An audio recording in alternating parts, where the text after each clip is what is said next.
तो जय दोस्तों, आपका अपने चैनल एसकेएम स्टडी पर एक बार फिर से स्वागत है। बहुत ही इंपॉर्टेंट वीडियो, बहुत ही महत्वपूर्ण वीडियो के साथ आपके सामने हाजिर है मेरे प्यारे बच्चों। यहाँ पर देखिए हम बात क्या करने वाले हैं, आपके लिए सबसे इंपॉर्टेंट वीडियो आपको सिर्फ यहीं पर मिलने वाली है और कहीं पर आपको नहीं मिलने वाली है, ठीक है ना। यहाँ पर हम बात करने वाले कक्षा 12 इंग्लिश की। किसकी बात करेंगे? कक्षा 12 इंग्लिश की बात करें और 3 मोस्ट इंपॉर्टेंट आर्टिकल्स की बात करेंगे। किसकी बात करेंगे? 3 मोस्ट इंपॉर्टेंट आर्टिकल्स की बात करेंगे जो कि आपके एग्जाम में लगभग हर एक साल पूछा जाता है। ऐसा कोई साल नहीं है जिस साल यहाँ पूछा गया हो, ठीक है ना। तो यहाँ पर 95% एग्जाम में आपके आने की संभावनाएं हैं। तो आप सभी लोग क्या करना है, यार चैनल को शेयर करना है, लाइक करना है, कमेंट करना है, सब्सक्राइब करना है, ठीक है ना। और साथ ही साथ बेल आइकन दबा लेना ताकि जो वीडियो नोटिफिकेशन हो आपके स्क्रीन पर तुरंत ही पहुँच जाए, ठीक। और उसके साथ ही साथ मेरे प्यारे बच्चों, आप सभी को क्या करना है, हमारे टेलीग्राम चैनल को भी ज्वाइन कर लेना जो कि एसकेएम स्टडी के नाम से है, जिसमें आपको ब्लू टिक दिखेगा और बहुत सारे फेक आपके अकाउंट्स भी बन रहे हैं, ठीक है ना। तो चलिए यहाँ पर ध्यान दीजिएगा। सबसे पहले इंट्रोडक्शन की बात करेंगे, आर्टिकल होता क्या है उसके बारे में जानेंगे। उसके बाद आपको एकदम बेहतरीन तरीके से हम समझाने का प्रयास करेंगे, ठीक है ना। इंट्रोडक्शन में देखिए क्या है, ध्यान दीजिएगा, जो कि आपके लिए बहुत ही इंपॉर्टेंट है, बहुत ही महत्वपूर्ण है कि writing an article is quite challenging. मतलब जो यहाँ पर राइटिंग और आर्टिकल का जो राइटिंग का चैलेंज है ना, वो क्या है कि क्वाइट चैलेंजिंग है। मतलब आप शांत रह के अपनी सारी बातों को एक जगह अपनी कॉपी पर लिखते हैं, जो कि आपके लिए बहुत ही इंपॉर्टेंट है, बहुत ही महत्वपूर्ण है, ठीक है ना।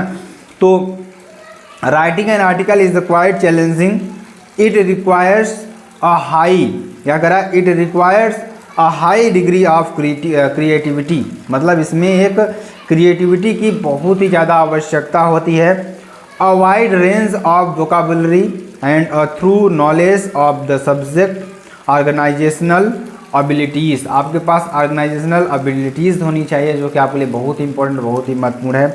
उसके बाद ध्यान दीजिएगा, एलिमेंट्स ऑफ आर्टिकल की बात करेंगे, जो आपके लिए जानना बहुत ही इंपॉर्टेंट है कि आर्टिकल्स के जो एलिमेंट्स होते हैं, कौन कौन से एलिमेंट्स हैं जिसका हम उपयोग करके आर्टिकल को अच्छी तरीके से लिख सकते हैं, ठीक है ना। तो उन सभी एलिमेंट्स की बात करेंगे जो कि आपके लिए बहुत ही इंपॉर्टेंट है, बहुत ही महत्वपूर्ण है, ठीक है ना।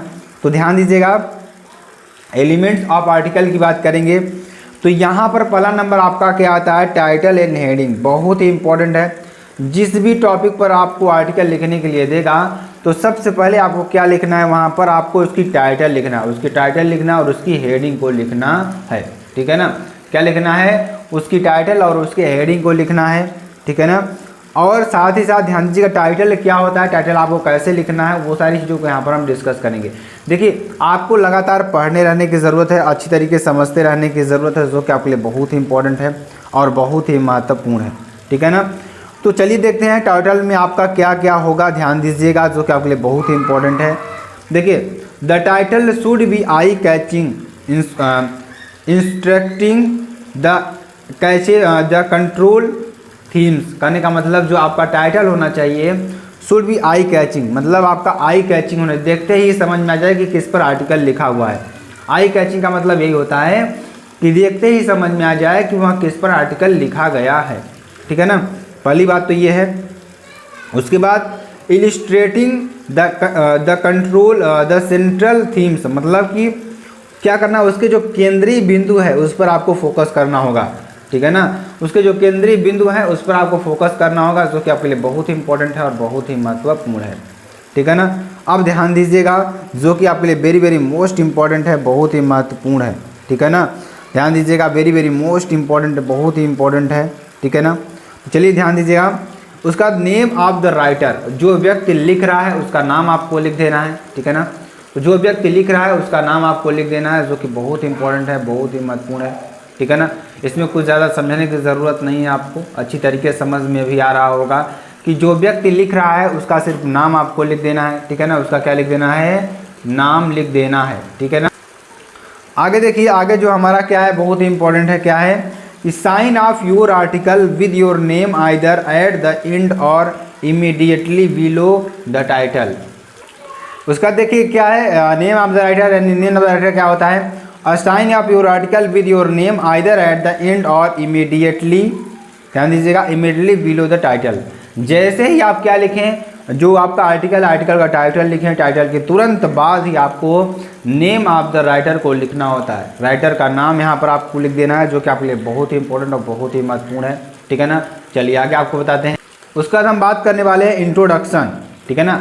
अब हम क्या करेंगे, जो आर्टिकल का इंट्रोडक्शन है उसको देंगे, मतलब कि जो हमारे इंट्रोडक्शन में जो चीज़ें होंगी कि हम किस पर आर्टिकल लिख रहे हैं, हम उसमें क्या चीज़ इंक्लूड करने वाले हैं, वो सारी चीज़ों को इंट्रोडक्शन आपको देना है, जो कि आपके लिए बहुत ही इंपॉर्टेंट, बहुत ही महत्वपूर्ण है, ठीक है ना।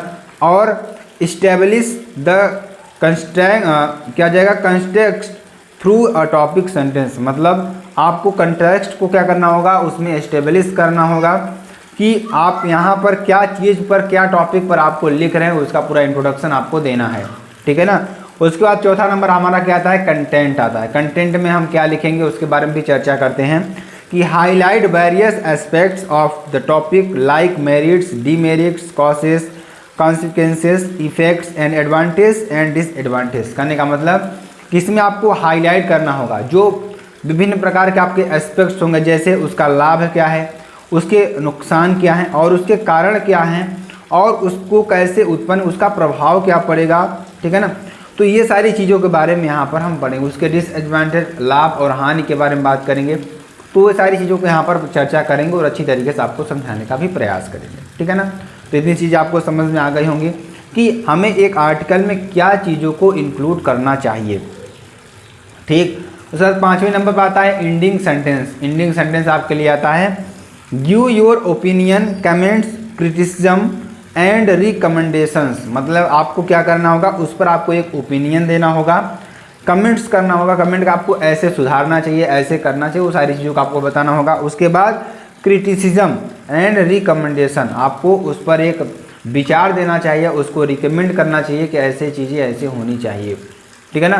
तो ये चीज़ आपको अच्छी तरीके से समझ में आ रही होगी। उसके बाद देखिए क्या आता है, कंक्लूजन, ठीक है ना। मेरे प्यारे बच्चों क्या आता है, कंक्लूजन आता है कि हम इसमें क्या सुधार कर सकते हैं, निर्णय, उसका जो निष्कर्ष निकलता है, इसका क्या निष्कर्ष निकलता है, उसके बारे में यहाँ पर चर्चा करेंगे, ठीक है ना। Conclude with a hope, a warning, an appeal और अ कॉल फॉर एक्शन, ठीक है ना। मतलब आपको इसमें एक अपील करनी है, इस पर एक्शन लेने के लिए, इस पर एक क्या करने के लिए कि आप इस पर एक्शन लीजिए, ठीक है ना। क्या करिए, इस पर एक्शन लीजिए, जो कि आपके लिए बहुत ही इंपॉर्टेंट है, बहुत ही महत्वपूर्ण है, ठीक है ना। तो जहाँ पर आपके लिए पूछता है, जैसे आपको पूछ लेगा इन्वायरमेंट पर आपको लिखना है, तो हम आपको 3 ऐसे आपको आर्टिकल बताएंगे जो आपके लगभग एग्जाम में एग्जैक्टली मिलेंगे ही मिलेंगे, ठीक। तो ये आपके लिए हो जाएगा जो कि आपके लिए बहुत ही इंपॉर्टेंट है, बहुत ही महत्वपूर्ण है। तो इतनी चीज़ें आपको समझ में आ गई। आर्टिकल के जो हमारे तत्व हैं, आर्टिकल को जो हमारे जो चीज़ें इसमें पूछी जाती है वो की चीज़ें क्या हैं, वो सारी चीज़ों को यहाँ पर आपने डिस्कस किया होगा। चलिए आगे आपको बताते हैं।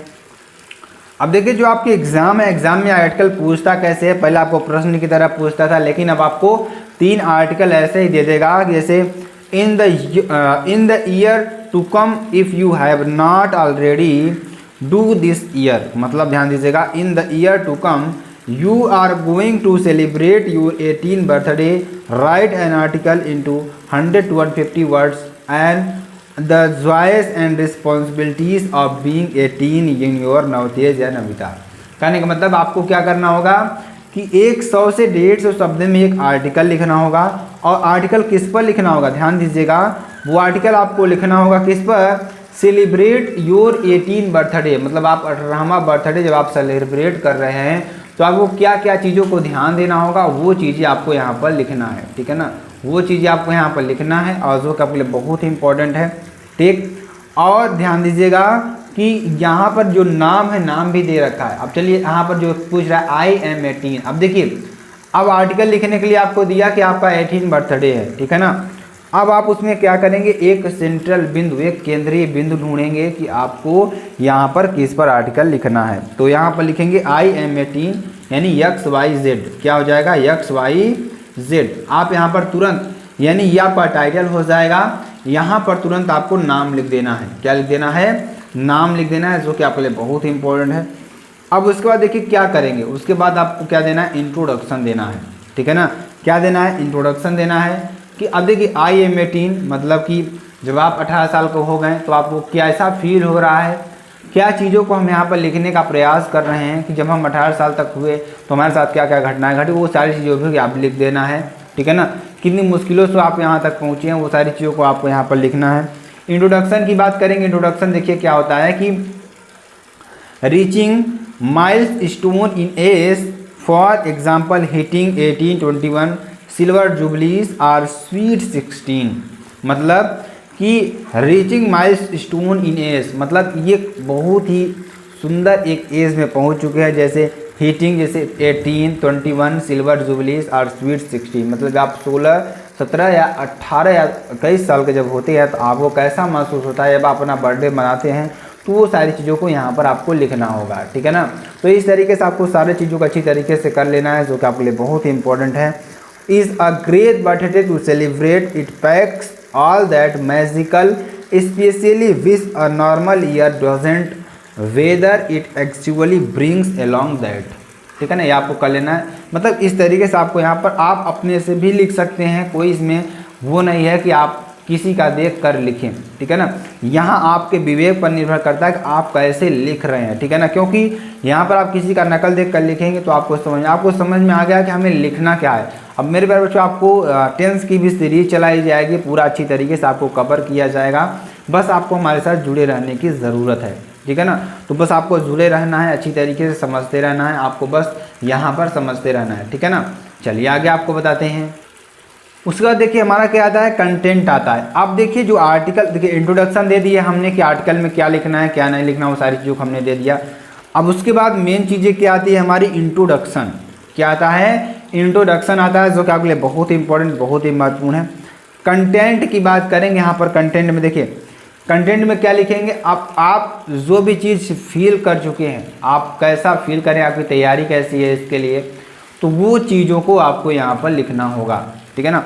वो सारी चीज़ों को यहाँ पे आपको लिखना होगा, जो कि आपके लिए बहुत ही इंपॉर्टेंट और बहुत ही महत्वपूर्ण है। तो यहाँ पर आप लिखेंगे, I was eligible to vote that for me was the best part of turning 18, becoming responsible for my actions, and again some things I really love as it leads to proper personality development, and our parents are no longer of independence and loads of freedom। कहने का मतलब कि अब हमें अपने आप को जिम्मेदारी देनी है कि हम अपने पेरेंट्स पर निर्भर ना रहें, हम अपने से कुछ करके, अपनी कमाई, अपनी अर्निंग करके अपने आप को खर्चा उठाएं। तो ये सारी चीज़ों को यहाँ पर आपको लिख देना है कि आपका जब 18 में पहुँचते तो आपका दायित्व क्या रहेगा, कि आप कैसे कर सकते हैं, सारी चीज़ों को आपको। इंडिंग सेंटेंस आपको यहाँ पर लिखना होगा। इंडिंग सेंटेंस में ध्यान दीजिएगा क्या लिखना होगा, जो कि आपके लिए बहुत ही इंपॉर्टेंट, बहुत ही महत्वपूर्ण है। तो आपको यहाँ पर क्या लिख देना है, कंटेंट लिख देना है। कंटेंट हमने आपको बताया क्या चीज़ों को लिखना है, अच्छे तरीके से समझ में आ गया होगा आपको।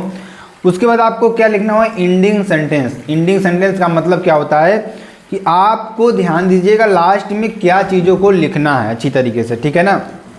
तो यहाँ पर लिखना होगा, it opens up a new domain of responsibilities and makes us aware how much our parents deal with, ठीक है ना। ये आपके लिए हो जाएगा। चलिए कंक्लूजन की बात करते हैं। कंक्लूजन में देखिए कि व्हेन वी वर किड्स। अब देखिए इंडिंग सेंटेंस में क्या होता है कि अब वहाँ पर आप लिखेंगे कि आप कैसे अपने आइडियाज़ को बना सकते हैं, कैसे आप सारी चीज़ों को लिख सकते हैं, कर सकते हैं, वो सारी चीज़ों को यहाँ पर लिखना होगा आपको।